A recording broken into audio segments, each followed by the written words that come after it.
श्री स्वामी समर्थ जय जय स्वामी समर्थ। कशा आहात सर्वजण? निश्चित मजेत असाल, असेच मजेत राहा। पहा, एक उपाय सांगणार आहे। उपाय अतिशय प्रभावी आहे। उपाय असा आहे की पहा, भरपूर वेळा असं होतं की आपण खूप सारा पर्स वगैरे घेतो आणि आपल्या मनामध्ये कधीतरी असा विचार येऊन जातो, अरे बाबा, ह्या पर्समध्ये मी किती जरी पैसे जरी ठेवले तरीही पैसे काय राहत नाहीत, पैसे लगेच संपून जातात किंवा पैसे कुठे जातात हेच कळत नाही। माझी पहिली जी पर्स होती ती खूप छान होती, तिच्यामध्ये जे मी पैसे ठेवायचे ते पैसे राहायचे, किती खर्च जरी केला तरी 4-2 रुपये का होईने उरायचे। पण आताची पर्स आहे यामध्ये पैसा काही राहत नाही, या पर्समध्ये ठेवलेला पैसा लगेच संपून जातो, असे विचार येतात। पण खरं सांगू का, असं काही नसतं। पर्सचा यामध्ये काही दोष नसतो। दोष असा असतो की आपल्याकडनं कळत न कळत काही गोष्टी अपवादात्मक घडल्या जातात, त्याच्यामुळे असं होतं। तर आजचा उपाय यासाठीच आहे की आपल्याला धनलाभ किंवा जी काही आपली लक्ष्मी माता आहे ती लक्ष्मी माता नेहमी आपल्या पर्समध्ये खळबळून राहावी, नेहमी आपली पर्सची फुल भरलेली राहावी, आपली पर्स कधीही रिकामी होऊ नये, आपली पर्स कंटिन्यू पैशाने भरलेली राहावी, यासाठी उपाय आहे। व्हिडिओ स्किप न करता शेवटपर्यंत पहा, म्हणजे कोणतीही शंका राहणार नाही। तर पहा, पर्स पैशाने भरलेली कशी राहील यासाठी उपाय सांगणार आहे। तर शरीराच्या या भागाला जर आपल्या पर्सने जर स्पर्श जर केला तर आपल्या पर्समध्ये कधीही पैशाची कमी पडणार नाही। तर तुम्हाला यासाठी कोणकोणते साहित्य लागणार आहे ते सर्वात प्रथम सांगते। तुम्हाला लागणार आहे भीमसेन कापूर आणि प्युअर सिल्कचा तुम्हाला हिरव्या रंगाचा कपडा लागणार आहे। पुन्हा सांगते, प्युअर सिल्कचा तुम्हाला हिरव्या रंगाचा कपडा लागणार आहे। प्युअर सिल्क यासाठी की ज्यावेळेस विटाळ सुतक वगैरे आपल्या घरामध्ये होतं तर ते विटाळ सुतक वगैरे प्युअर सिल्कचा कपडा असल्यामुळं त्या कपड्याला ते बाधत नाही किंवा त्या कपड्यावरती त्याचा कसलाही परिणाम होत नाही। आपण हा उपाय जर एकदा जरी केला तरीही हा वर्षानुवर्ष उपाय चालणारा असा आहे। जर तुम्ही साध्या हिरव्या रंगाचा जर कपडा जर घेतला तर ज्यावेळेस तुमच्या घरामध्ये विटाळ किंवा सुतक येईल तर त्यावेळेस तुम्हाला ही पोटली बदलावी लागेल। आणि जर प्युअर सिल्कचं जर कापड जर असेल तर 10-20 रुपये इकडे तिकडे जातील, परंतु यामुळे तुम्हाला काय होणार आहे, विटाळ सुतक जरी आलं तरीही तुमची जी पोटली आहे ती खराब होणार नाही। तुम्हाला कपडा अगदी आपल्या तळहाता इतकाच लागणार आहे, जास्त मोठ्या कपड्याचीही गरज नाही। पण दुकानवाले इतका छोटा कपडा देणार नाहीत, म्हणून किमान तुम्हाला अर्धा मीटर का होईनी कपडा आणावा लागणार आहे। प्युअर सिल्कचा हिरव्या रंगाचा कपडा, त्याचप्रमाणे हिरव्या रंगाचीच तुम्हाला धाग्याची गुंडी लागणार आहे, हिरव्या रंगाचा धागा लागणार आहे। त्यानंतर तुम्हाला भीमसेन कापूर लागणार आहे, भीमसेन कापूरच लागणार आहे, इतर कापूर चालणार नाही। आणि 2 विलायची किंवा वेलदोडे म्हटलं जातं, तर 2 वेलची तुम्हाला लागणार आहे। या तीनही ज्या वस्तू आहे, भीमसेन कापूर, अजून सांगायचं राहिलं एक बडीशेप, जी आपली म्हणजे साधी बडीशेप असते ती बडीशेप लागणार आहे। किराणा मालाच्या दुकानात सहजरित्या मिळून जाते, साधी बडीशेप बोलायचं। साधी बडीशेप तुम्हाला चमचाभर लागणार आहे किंवा इतकीशी तुम्हाला साधी बडीशेप लागणार आहे। पहा, बडीशेप झालं, भीमसेन कापूर झालं, त्याचप्रमाणे इलायची झालं।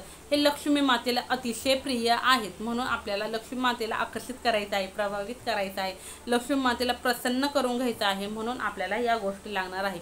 त्याचप्रमाणे हिरवा रंग ही लक्ष्मी मातेला अतिशय प्रिय आहे, हेही आपल्याला सर्वांना माहिती आहे, म्हणून प्युअर सिल्कचा आपल्याला हिरव्या रंगाचाच कपडा घ्यायचा आहे। तर तुम्हाला काय करायचं आहे, हा उपाय कधी करायचा आहे, हा उपाय जो आहे हा उपाय तुम्ही मंगळवारी किंवा शुक्रवारी करू शकता।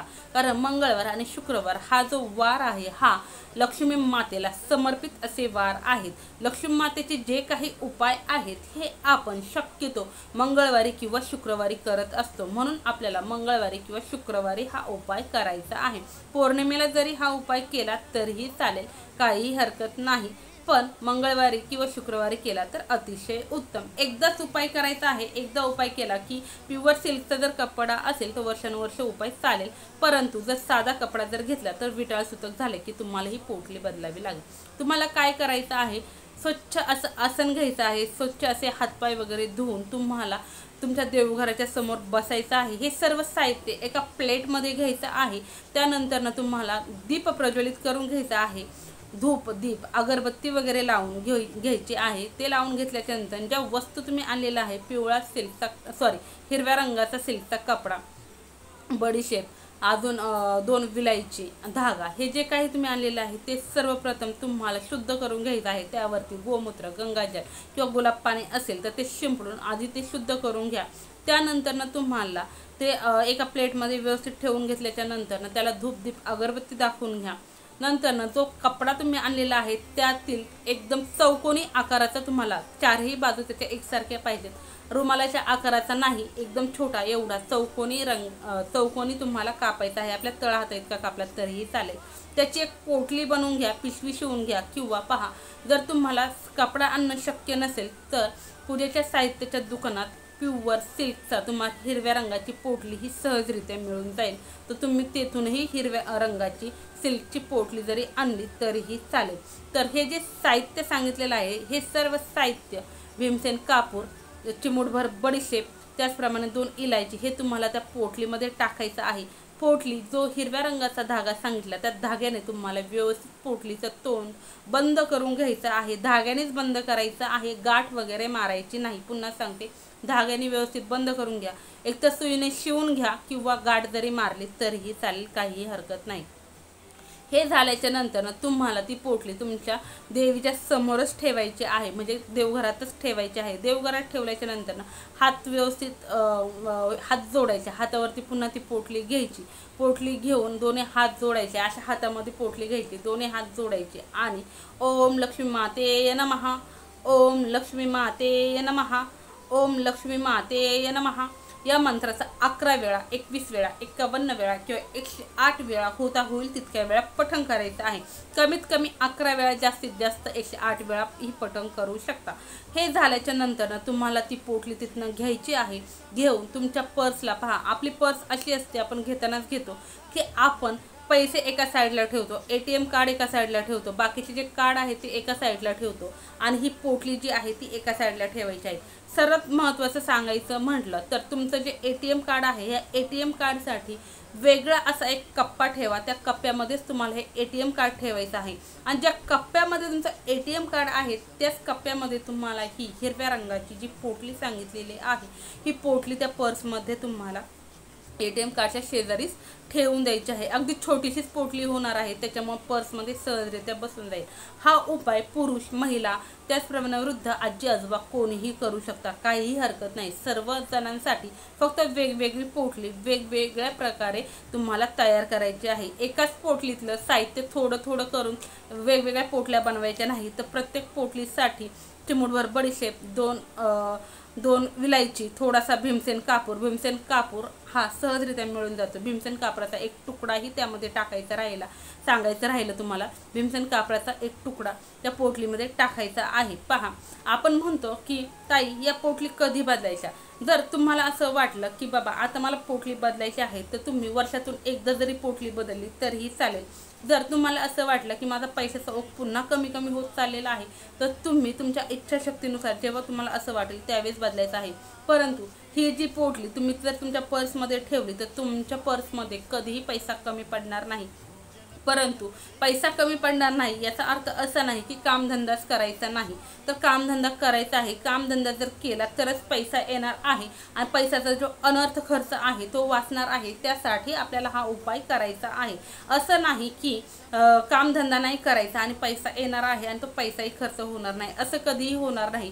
कामधंदा करायचा आहे, कामधंदा करून जो पैसा येणार आहे हा पैसा विनाकारण व्यर्थ कुठेही खर्च होणार नाही, व्यवस्थित असं स्थिर राहील, व्यवस्थित अशी तुमची जी काही पर्स आहे ती व्यवस्थित असं स्थिर राहणार आहे। तर पहा हे पोटली ठेवल्याच्या नंतर काय होतं, ही पोटली जी आहे ही लक्ष्मी मातेला आकर्षित करते। लक्ष्मी मातेचा आपल्या घराकडे येणारा जो ओघ आहे हा ओघ वाढतो।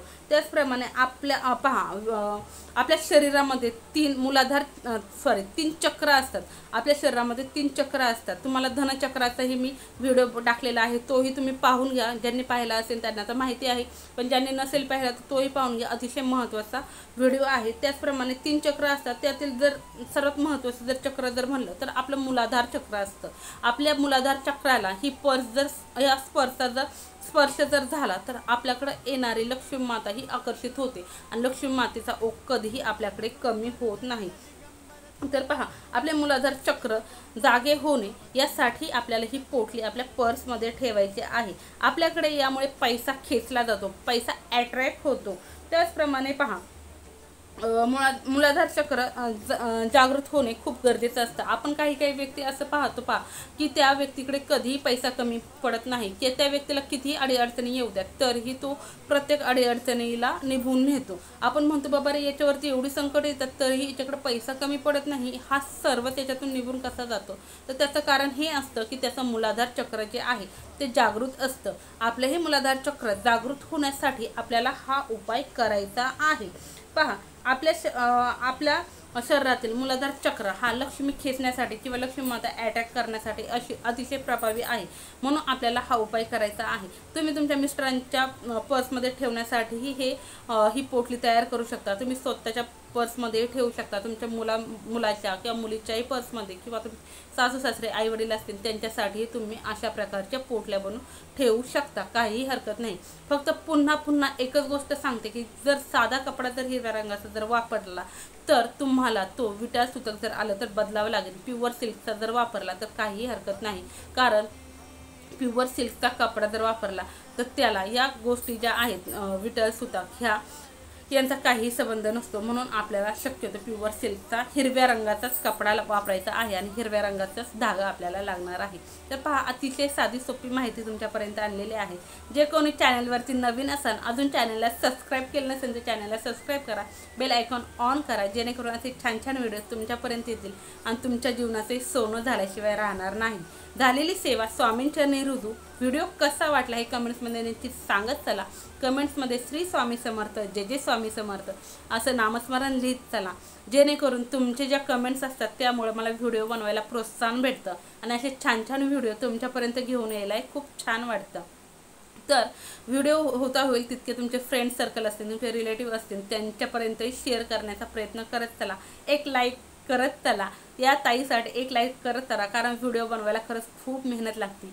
त्याच्यामुळे एक लाईक जर केलं तर खरंच खूप छान वाटतं. आणि तुमचे जे फ्रेंड सर्कल आहे त्यांच्याही जीवनामध्ये आनंद येण्यासाठी त्यांच्यापर्यंतही व्हिडिओ शेअर करत चला, जेणेकरून त्यांचे प्रॉब्लेम सॉल्व्ह होतील, त्यांचे कृपा आशीर्वाद तुम्हाला लागतील. श्री स्वामी समर्थ, जय जय स्वामी समर्थ, श्री स्वामी समर्थ महाराज की जय.